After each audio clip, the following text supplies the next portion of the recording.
Baik, bismillahirrahmanirrahim. Assalamualaikum warahmatullahi wabarakatuh. Selamat pagi, salam sejahtera untuk kita semua. Semoga pakai hadir lagi karena sudah semangat dari Pak Hendra tadi menggetarkan ruangan ini. Selamat pagi. Saya minta pendapat aja opini karena diminta bicara tentang krisis. Apa sebenarnya kamu krisis itu?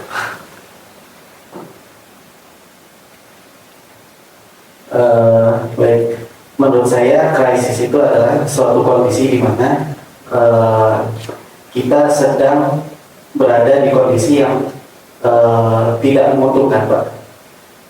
Dan pada kondisi tersebut sangat banyak sekali tekanan yang mengharapkan kita untuk lebih baik. Menurut saya itu, Pak. Umur berapa? Benar. 50 berapa? Oh, tua kita sebenarnya. Ini karena rambutnya aja itu tidak. Nah, Pak. Baik, Bapak itu apa? Menurut itu krisis itu. Baik. Kondisi yang nggak normal.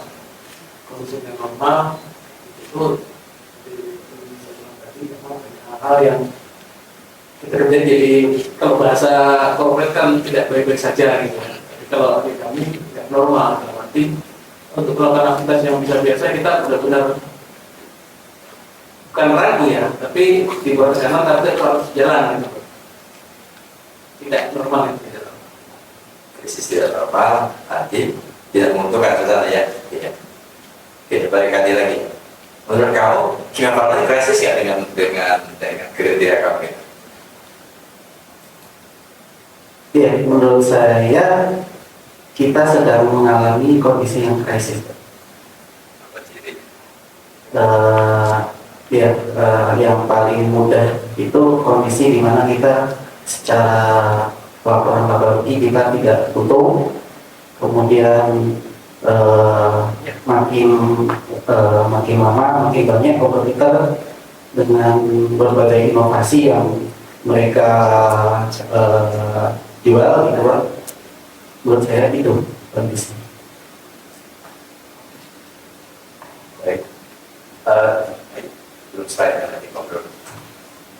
Kita coba satu deh. Menurut kamu pengertian krisis di Singaparna itu apa sebenarnya? Krisis lagi.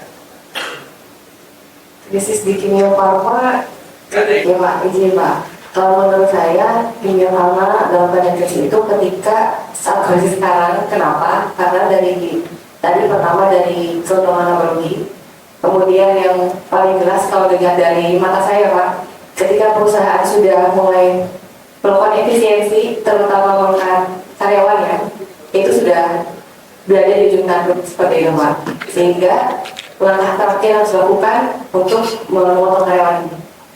Jadi lagi mode bertahan, bisa jatuh, bisa tetap berdiri, tergantung orang-orang di dalamnya. Itu sih. Oke, satu lagi di meja ini. Suara laki-laki. Pakai baju batik ganteng ini. Siapa namanya? Gimana? Oh, ganteng banget. Oke, Pak. Menurut Grace, krisis itu ditandai dengan mulai terjadi efisiensi, kemudian ada mulai layoff ya, pengurangan karyawan. Kamu setuju dengan ini? Ya mungkin itu bagian dari salah satu kejadiannya ya. Jadi mungkin memang satu ditandai dengan tadi efisiensi ya dari sisi SDM. Kemudian yang kedua tadi mungkin sudah dijelaskan patologi ya. Jadi salah satunya yang ketiga mungkin kalau dari sisi saya aku di marketing mungkin terkait dengan beberapa produk yang kita mulai kesulitan dalam arti mungkin kembali lagi tadi kepada sumber awalnya entah itu mungkin dari sisi finance, kemudian dari mulai keterbatasan dari sisi SDM di publik dan lain sebagainya. Mungkin gambaran itu. Dan sebenarnya semua pendapat gak ada yang salah ya, saling menopang. Tapi intinya bahwa kita harus memiliki pengertian yang sama. Apa itu krisis? Saya khawatir apa yang disampaikan, dipikirkan di level BOD tentang krisis itu nggak sama dengan apa yang dipikirkan teman-teman yang ada di lapangan. Itu paling bahaya tuh kalau organisasi dan kondisi tidak sama. Yang manajemen of meaning ini penting. Ya. Apa itu krisis? Nah, kalau kita ingin bicara krisis secara terminologi redaksional, pendekatan definisi operasional bahasa kan is dangerous situation sebetulnya. Krisis itu kan situasi yang membahayakan. Terminologi dangerous ini mestinya sama. Kalau udah bicara krisis berarti kita bicara kondisi bahaya sebetulnya. Kalau kita tidak atasi, kita semua mati. Itu yang harusnya kita berpikir sama. Kalau kita tidak sama, nanti menganggap suasana biasa-biasa saja.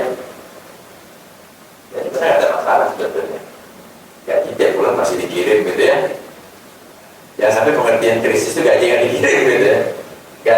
Krisis itu karena itu ada situasi yang memang dangerous buat kita, ya, buat institusi kita.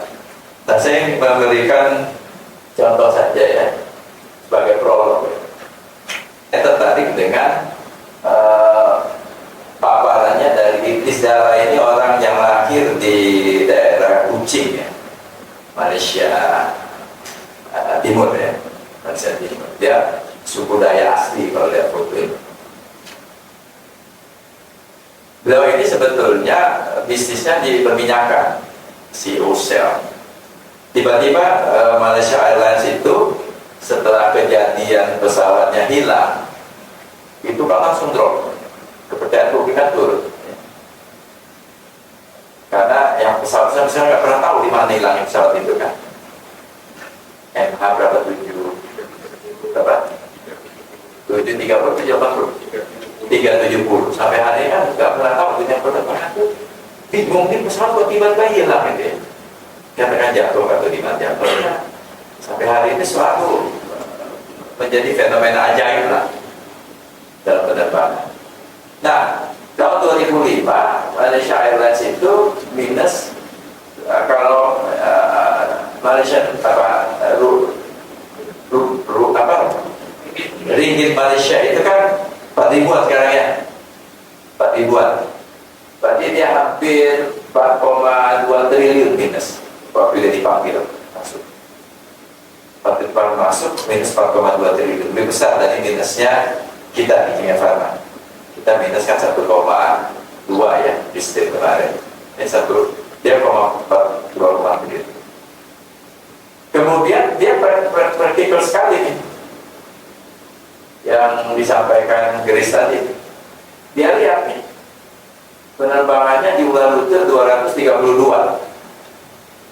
Dia punya rute 232 rute, langsung dia scanning cepat aja. Ternyata dari rute itu 52 yang menguntungkan, 180 rute itu rugi. Tiap terbang rugi. Ya. Tiap terbang rugi. Apa kira-kira kau bayangkan yang dia lakukan? Kalau misalnya dari total nama saya Rizka, ya. Kalau dari total 230 kemudian 180 rugi, yang pasti saya akan menutup penerbangannya karena udah pasti itu rugi kalau dalam kondisi krisis. Itu sih Pak. Oke, kalau untuk penerbangan masalah. Masa kalau untuk penerbangan berarti bukan orang ya? Iya, gimana komen kamu? Iya Pak, jadi skala prioritasnya ya Pak, kalau misalnya kita melihatnya impact kerugian yang lebih besar, tapi memang ada risiko harus efisiensi dari sisi orang, jadi harus dilakukan. Pertanyaan prinsip ini sama Rudi. Kalau yang cara itu cara kamu yang diberhentikan, gimana pendapat kamu? Ya, jelas kalau dari pendapat saya itu kalau saya kan ya kecewa pertama pasti kecewa terus sabar tentu itu Pak ya kita rasakan, cuman yang kalau saya kita melihat dari keberlangsungan perusahaan ya mau nggak mau kita harus bisa mendukung itu dan ada win-win solution di sana. Ya sebenarnya pemikiran sesimpel ini kan pasti muncul di kepala kita ya. Tapi keberanian mengeksekusinya itu yang jadi pilihan berat Pak Idris Jalal. Ya. Dia datang, kemudian dia lihat sama persis, ya ada melanggar sekali. Karena kan dangerous situation, ya. Situasi yang bahaya. Kalau tidak segera diatasi ya bubar. Ya. Pilihannya bubar atau kita atasi gitu kan. Nah, pada fase inilah kemudian Idris Jalal melakukan hal yang Rizka pikirkan, dan itu tidak mudah. Tekanan dari parlemen, tekanan dari publik, ya, kemudian tekanan dari investor, ya. Semuanya menolak. Pada saat dia akan melakukan menutup 180 rute ini yang menghilangkan uang. Parlemen langsung ribut, ya. Pejabat terkait, publik, politisi apalagi. Segera dia menghadap Prime Minister waktu itu. Dia sampaikan, saya akan terus mimpin ini kalau saya diizinkan menutup 150 rute. Kalau nggak saya keluar. Nah, yang menguntungkan secara politis buat dia bahwa PM mendukung, silakan kita backup. Nanti saya akan cerita tentang pengalaman saya ya, soal-soal yang hampir kurang lebih sama. Gitu. Nah, apa yang kemudian dengan melakukan ini, dia akhirnya layoff ya, bahasanya bukan memberhentikan, dia dirumahkan, enggak ini nanti kalau sudah balik lagi, panggil lagi orang yang untuk ikut. Dia nggak sampai setahun itu Pak Esa, selesai urusannya. Sampai setahun, kemudian langsung turnaround dia. Ya. Bayangkan dari minus 4 triliun dalam waktu dia masuk di 2006 ini Q1. 2007 langsung 4.000 berarti mendekati 32 triliun. Dia langsung ngambil untung setahun dengan menutup yang tadi. Tapi karyawan yang layoff itu luar biasa besar, 3.000 lebih. Memang jumlahnya banyak, juga kan untuk 3.000-an. Ya 10% mas. Nanti ada videonya, kalau videonya menyebutkan dari dana antaranya, kasananya itu bilang nanti 20%. Ini rumus cepat, tapi tidak mudah. Butuh keberanian. Dan keberanian itu pasti butuh dukungan kuat dari berbagai pihak.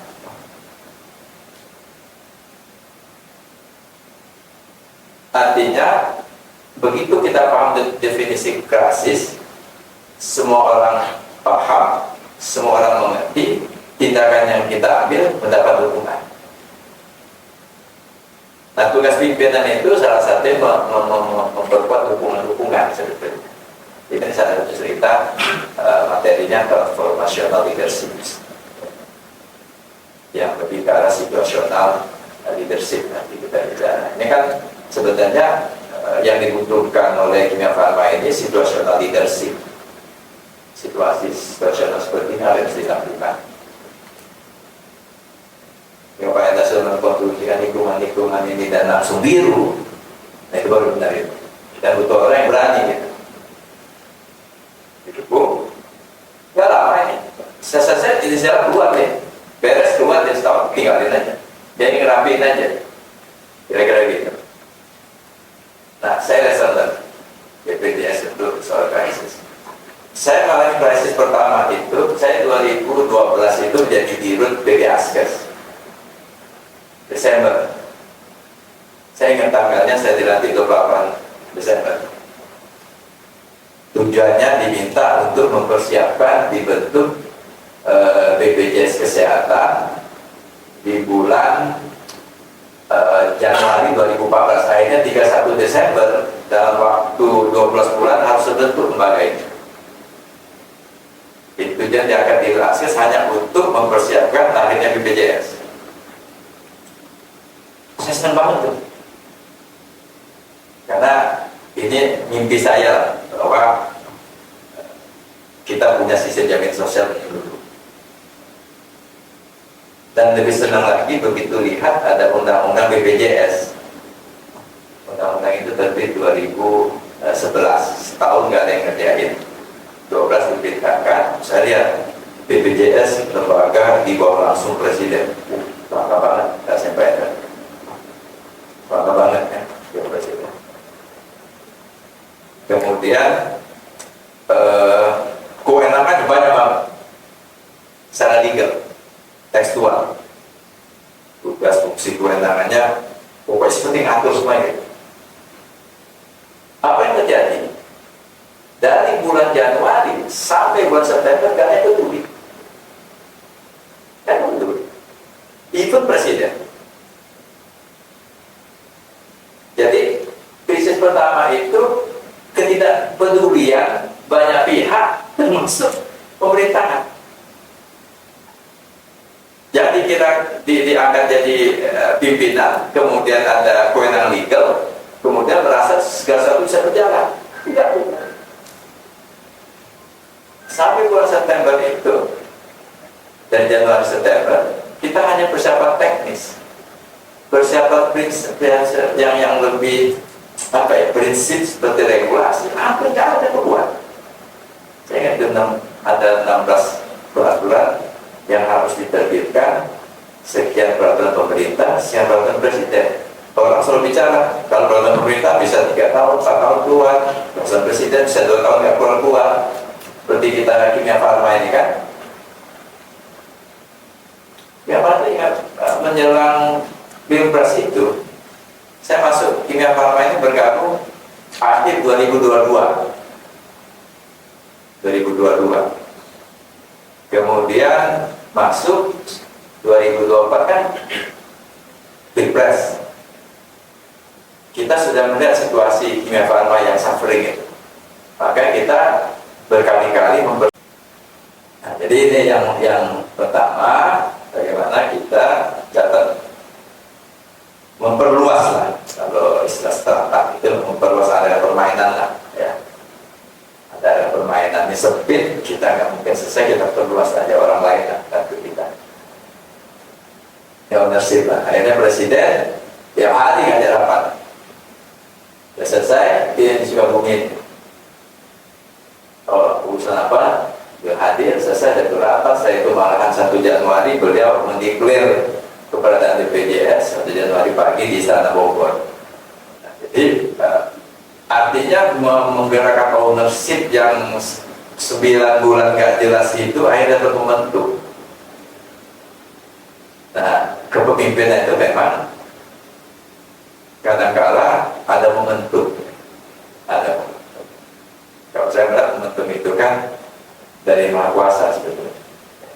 Kita bisa saja menciptakan momentum, tapi yang momentum yang pas itu. Kalau saya tak gitu. Tapi kita lihat,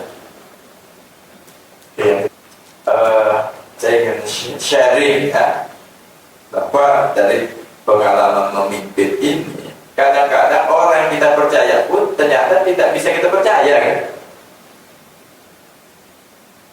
Jadi Pak Eda jangan cepat percaya sama orang. Nanti kita ada suntikan dana taruh sekian miliar, jangan cepat percaya. Saya selalu ngomong kalau Dewan Komisaris dengan direksi, jangan cepat percaya.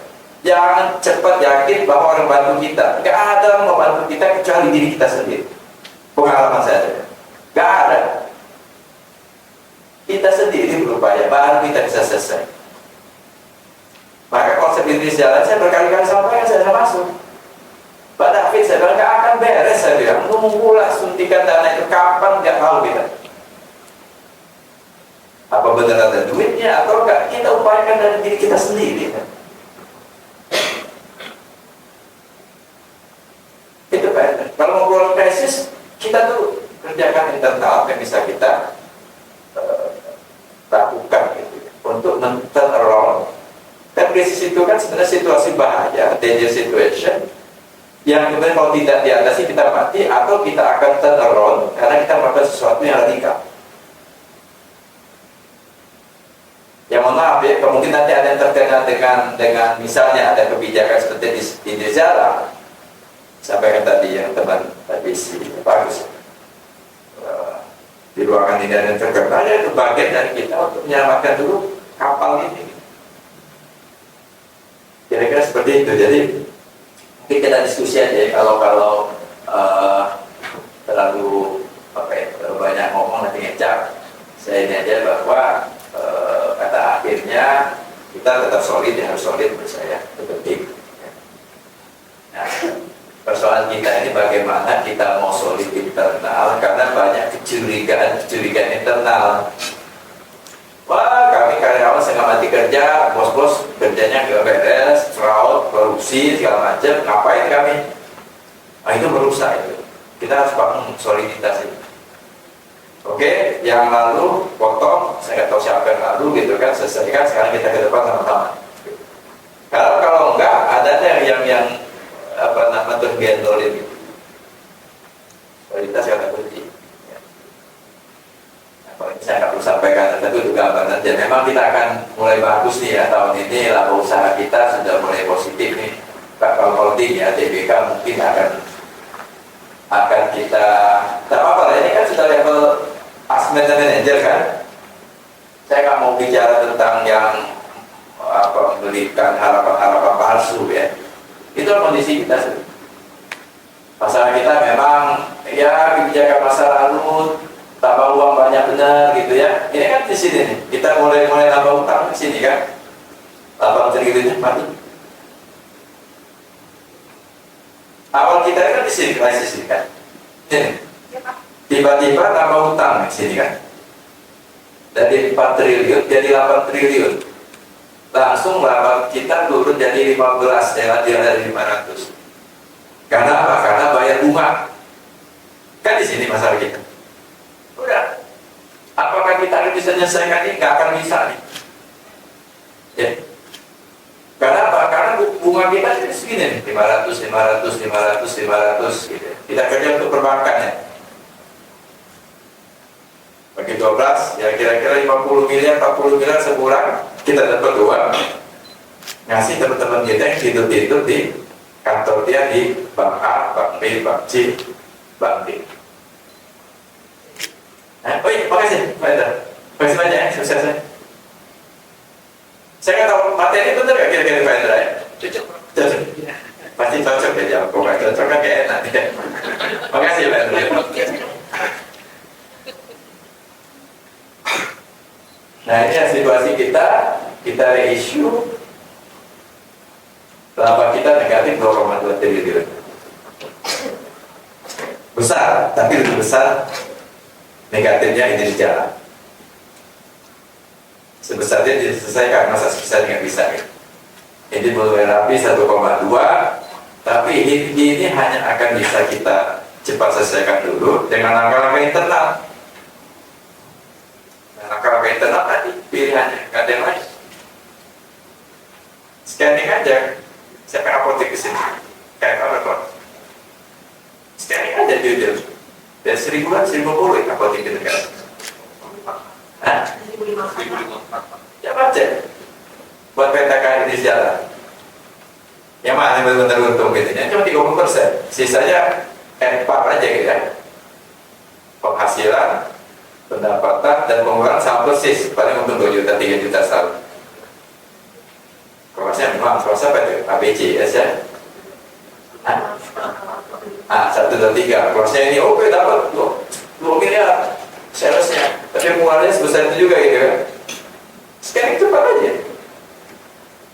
Kalau saya melihat 40% yang bisa bertahan ketika jalan dari 2.232 penerbangan yang bertahan kan cuma 52, 140 enggak. Jadi begitu gitu. Kok kita lakukan? Karena selesai masalah kita. Tunggu sampai bumi kiamat nggak selesai ujung kita itu. Nah itu ya. Nah Tapi saya ingin quote yang Marty Linsky ini ya, transformational leadership is about disappointing people. Pasti ada orang yang kecewa. Pasti ada orang yang kecewa. Tapi risiko begini. Saya kalau tugas pimpinan adalah memutuskan. Kalau kamu memimpin nggak pernah memutuskan, berarti kamu bukan pimpinan. Memutuskan itu juga bisa benar, bisa salah. Kalau salah kamu berhenti, kalau benar kamu jalan terus. Pastilah kalau dari banyak kan bisnis manajemen segala macam, tapi ujung mesti putuskan. Nah sekarang terserah, belum ada yang berani memutuskan sebetulnya. Kenapa kita jadi berkali-kali? Demikian, terima kasih banyak. Assalamualaikum warahmatullahi wabarakatuh. Dan diskusi.